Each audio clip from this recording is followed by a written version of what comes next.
obviously missed a fantastic career in public relations.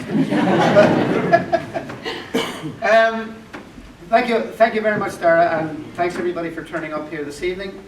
I first got to know Philip and his charming wife, Helen Lahart, through our shared interest in traditional singing and our involvement with the Howth Singing Circle.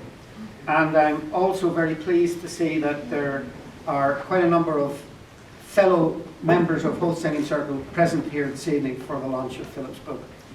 So, when I was invited to speak at this launch, I didn't hesitate, because I knew that whatever Philip got involved in, he would give it his very best shot. Actually, on second thoughts, I think I might rephrase that. He would give it his very best endeavour. And I have not been disappointed. This book is an amazing achievement. In carrying out his research, Philip has talked to dozens of local people whose families were involved in the independence struggle. He has pored over countless documents and newspaper files, and he has unearthed a treasure trove of fascinating information which casts a whole new light on the role played by the residents of this area in those heroic events that led to the birth of this independent Irish state.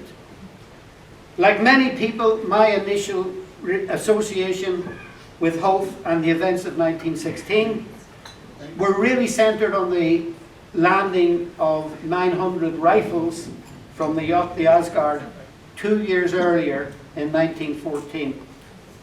I had no idea, and I've lived in Howth for 40 years, I had no idea that there were, at that time, there were dozens of local people actively involved in various branches of the nationalist movement, such as the Irish Volunteers, the Citizen Army, Cumann na mBan, the Gaelic League, and the GAA.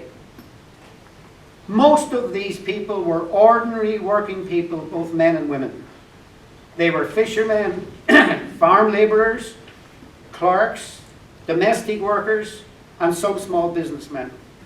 And this book is particularly good on the social conditions of the time, the poor housing that people had to live in, whole families often crammed into small two-bedroom cottages, and then the long hours and poor pay that they had to endure. One example is the strike by the North County Dublin farm labourers in 1913, which Philip details in this book.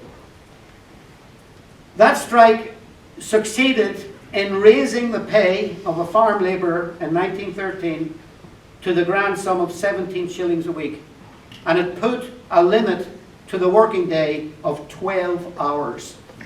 Now think about that. And women also got a raise. They were paid the princely sum of 1 shilling and sixpence a day, or 9 shillings a week. So this is the background to the events that occurred in this book. And the book tells these people's story, and family names that are very current in the area today keep popping up. Rickard, McLaughlin, Reid, Moore, Bennett, Bowen, Doyle, Harford, McKenna, O'Rourke, Caulfield, Lacey. I could go on, and I hope I haven't left anybody out. I'm upset.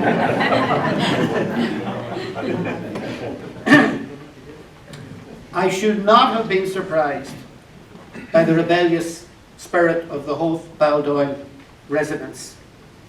This book also traces the long history of resistance to British rule in this area, dating back at least as far as the 1798 rebellion. One Dublin Castle spy at the time reported, "Every man in Howth is sworn into the United Irish Society, and in the town and among the hills and rocks, great quantities of pikes and arms are concealed." I don't know how true that was, but that's what the spy was saying, and presuming he got paid for it. Well paid for it. Similar activity was reported following the failed Fenian revolt of 1867. There was even an assassination attempt on the life of a Cork informer called John Warren in McLaughlin's Inn, which most of you will recognise as the Cock Tavern. The attempt failed. They tried to stab this man to death, but he managed to survive. And after the Fenian Rebellion, one of the leaders, James Stephens, was sprung from prison and shipped away to America from Baldoyle by local men John Flood and Nicholas Warren. I should add that Philip also gives space to those local families who opposed independence and wanted to maintain the link with Britain. People like the Provost of Trinity College, J.P. Mahaffey, who lived in Earlscliffe, a magnificent house on Carrickbrack, and the prosperous unionist families such as the Bellinghams and the Jemisons, who later came to accept the new independent state and to play their role in it. This book is a marvellous read. It is written with all the pace of an adventure story, which is really what it is. It's packed with photographs from private collections and excellent source notes for anyone who wants to learn more. It is sometimes said that history opens a door into the past. It tells us who we are and where we came from. Who knows that in 100 years from now, someone might write a book about us and what we were doing in 2016. But I am certain of one thing. It won't be a better book than this one.